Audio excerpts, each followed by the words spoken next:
Hey everybody, Chris here with How to Tesla.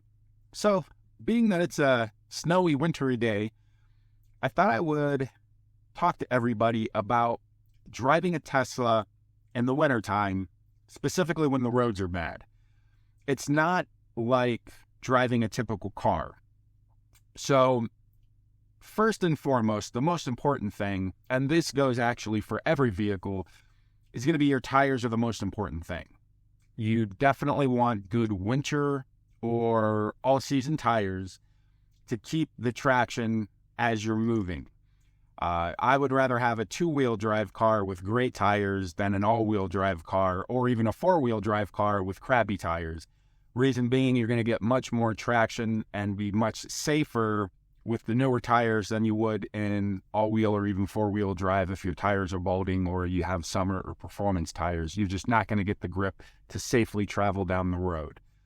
So with tires out of the way, the main difference with driving a Tesla rather than a traditional vehicle is in a traditional vehicle, when you're about to hit a snowy patch or a patch of ice on the road, right? You want to lift your foot off the accelerator and you coast so that you're not braking and you're not putting any power into the wheels. Reason being, if you're giving power to the wheels and you're pushing them forward, they're going to spin and that's going to cause you to slide and lose control. Where if you're braking pretty hard and you're going over a rough patch, that's going to cause your wheels to lock up and start to slide and you're going to lose control.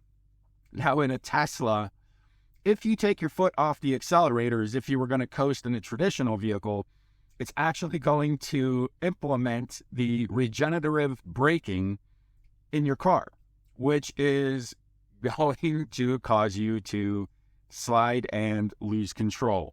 The first time I was driving my Tesla on bad roads, instinctively, I took my foot up off the accelerator and instantly my car started sliding sideways. I freaked, thought I was going to wreck.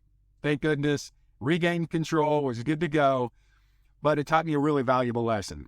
So the trick is, as you're driving your Tesla, as you push the accelerator down further, you're going to see that little black bar in the top left corner. The black bar goes off to the right the further you accelerate, the further the black bar goes out. And then when you lift off the accelerator, it turns green, meaning that it's regenerating the brakes. So the equivalent of coasting in a Tesla is to feather that accelerator to a point where there's no longer a black bar or a green bar. So if you got the black bar, you're accelerating, just slightly lift up a little more until that black bar goes all the way down and keep your foot there.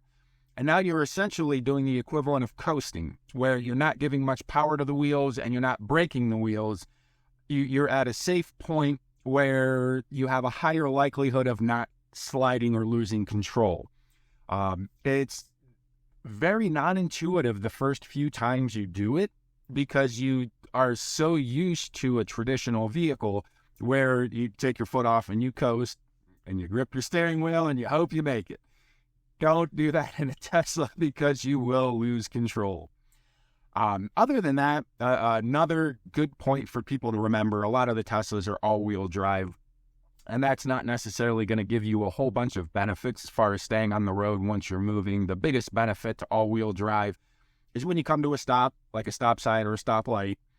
If you're in deep snow, it's going to give power to all four wheels, which is going to allow you to drive forward instead of just spinning two wheels and not being able to move, and then you're just kind of stuck in the snow there.